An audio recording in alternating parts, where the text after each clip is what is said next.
E tá na hora do famigerado comparativo entre as câmeras do Zenfone 3 e do Moto G5.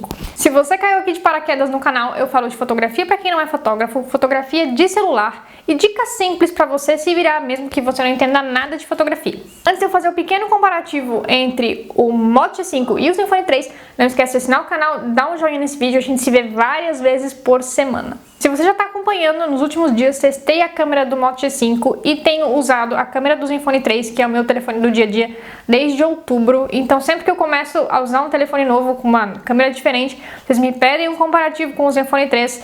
Então tá na hora do comparativo entre o Zenfone 3 e o Moto G5.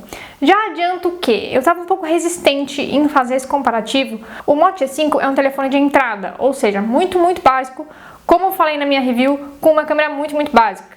E você já deve ter acompanhado meus vídeos aqui sobre o Zenfone 3, ele tem uma câmera melhor, uma câmera mais para intermediária, com mais coisas e tal. Então no começo eu fiquei um pouco resistente em fazer esse comparativo, que pensei, putz, uma câmera muito básica, com uma câmera um pouco mais avançada, vai ser um comparativo meio óbvio.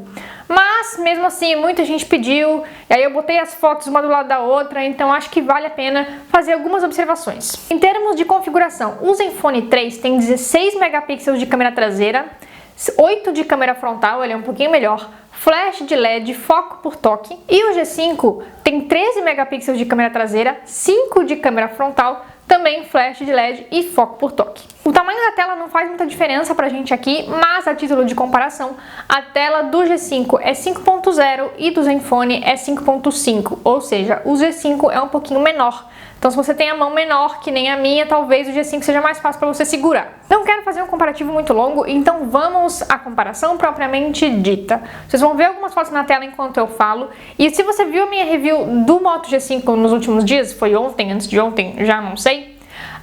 O problema para mim maior ainda do G5 são as áreas escuras da imagem. Nas áreas escuras ele ainda dá uma borradinha. Então se você ver as fotos aí, a foto de cima é do Zenfone, a foto de baixo é do Moto G5. Você pode ver que nas áreas claras não tem tanta diferença entre uma câmera e outra. Mas nas áreas escuras, o G5 tem uma dificuldade ainda de encontrar subtons. É uma coisa que eu percebo nas câmeras da Motorola. Ela ainda tem dificuldade de encontrar vários tons. Então nessa foto aí, que é uma foto bastante escura, vocês conseguem ver que o Zenfone encontra mais tons do que a câmera da Motorola. E quando chega uma área muito escura, como o canto esquerdo da imagem, o celular da moto dá uma, assim, embaçada, porque fica tudo muito escuro igual. Já no Zenfone você consegue ver subtons. Aí você pega uma foto bastante clara, e aí que tá a questão. Em fotos bastante claras como essa que você tá vendo, a diferença não é tão gritante assim. Sim, existe diferença, vocês estão vendo na tela. O Zenfone, uma coisa que eu gosto bastante no Zenfone, e isso é bem pessoal, tem gente que não gosta, eu acho bem legal, é que ele tem um contraste um pouco mais puxado. Eu gosto disso, eu gosto de cores mais vivas. E ele tem um contraste bastante puxado se a gente comparar com o Moto G5, que é tudo um pouquinho mais apagado, eu diria assim. O contraste é um pouquinho mais suave. Se você vê nas áreas mais claras da imagem, a diferença não é tão gritante, não é uma diferença que você olha e pensa, meu Deus do céu, essa câmera não presta porque na área clara é mais suave ou é mais escuro. Você nota uma diferença maior entre as duas câmeras nas áreas escuras. Você pega essa foto, por exemplo, dos bonecos que eu fiz aqui atrás, que é uma foto com muita cor, a diferença entre as duas fotos é muito pouca. O Zenfone tem um pouquinho mais de contraste, vocês podem ver que tem até um fundinho um pouco mais laranjinha, mais amarelo, que é da luz que tinha aqui mesmo, então é normal. O G5 já puxa um pouco mais pro branco, ele tem um pouco mais essa dificuldade que eu falei de encontrar subtons na imagem, mas isso não é um problema. O que eu percebi é, em fotos, em dias bastante claros e em cores bastante claras, as duas câmeras se dão bem, mesmo que sejam câmeras diferentes, com especificações bastante diferentes e com uma máquina interna bastante diferente, como eu já falei isso num outro vídeo.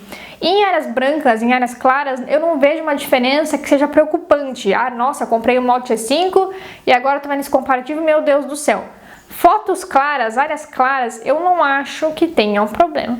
O problema, como eu falei já na minha review do Moto G5, e isso já tá bem claro pra mim que é um problema constante nos celulares da Moto, que nas áreas escuras ele ainda tem um problema de identificar subtons. Pega essa imagem aí da praia, por exemplo, na foto do G5, o preto é preto. Toda a área escura fica preta e você tem um pouco mais de dificuldade de ver tons diferentes. Na foto do Zenfone, que é a foto de cima, você consegue ver mais subtons. Nem tudo é preto, tem um pouco de cinza, tem um pouco de verde musgo, tem outros tons ali que a câmera do Moto G5 não pega. Isso é um problema gigante? Não, gente, eu tô comparando duas câmeras que, como eu falei no começo do vídeo, não são exatamente câmeras compatíveis. A câmera do Zenfone tem uma configuração melhor e tem uma máquina interna melhor. Eu falei disso pra vocês no vídeo sobre megapixel. A quantidade de megapixel e a abertura de uma câmera não faz toda a diferença. Claro, são especificações importantes, são, mas se a máquina interna da câmera for melhor, isso vai fazer diferença. E aqui a gente tem um celular bem de entrada, que é o Moto G5, e um celular mais intermediário, que é o Zenfone 3. Então é natural, até pelo preço dos dois, que é bastante diferente, que a câmera interna, que a máquina interna do Zenfone 3 seja melhor. Mas como vocês estão vendo nas imagens, não é uma diferença que faz com que a câmera do Moto G5 seja ruim. Eu já falei isso na review. Ele não é um celular ruim com uma câmera ruim. Ela é uma câmera de entrada. Então a gente tem que ter isso bem ciente. Você está comprando uma câmera básica. Outra coisa que vocês estão vendo aí na tela, que pra mim é uma das coisas que mais faz diferença, é a quantidade de modos de foto entre o Zenfone 3 e o Moto G5. Já falei disso no vídeo, nos reviews e em outros vídeos. O Zenfone tem muita opção. E eu adoro isso porque depende muito da maneira e do lugar onde eu vou fotografar. Eu uso uma opção diferente. Tem profundidade de campo, super resolução, pouca luz, coisas que os celulares da Moto não têm. Como eu falei no vídeo anterior, Motorola, o Moto G5 tem uma panorâmica que você quase não usa e o modo manual, que assim, é legal na maior parte do tempo, mas nem sempre resolve. A falta de um modo noturno, de um modo pouca luz, de uma profundidade de campo para você deixar um embaçadinho no fundo da imagem fazem diferença. Então são essas pequenas coisas que fazem a diferença na câmera do Zenfone, inclusive por isso que ela é mais cara. Mas se você não usa essas coisas, se você só aponta e fotografa, é uma questão de custo-benefício. O Zenfone tem uma qualidade melhor de câmera. Quando chegar o Zenfone Zoom e eu puder testar, a gente consegue ver isso de uma outra forma, numa outra lente. Mas eu gosto muito desse Zenfone, eu tô usando ele há meses e não tem problema nenhum. Foi o que falei no vídeo anterior. Moto G5 é uma câmera bacana pelo que ela custa. Então você tem que pensar, bom, eu quero uma câmera mais barata, que faça o trabalhinho direito, mas sem muita opção. Fica com o Moto G5. Não, eu tenho um pouquinho mais de dinheiro, a câmera é muito importante para mim, eu quero uma câmera que tenha mais opções, que me permita fazer mais coisas. Então você vai de Zenfone 3. Fica a minha dica, pense no custo-benefício, vejam também as outras especificações do celular que podem fazer diferença para você e escolha baseado no que é importante para você. A gente se vê no próximo vídeo.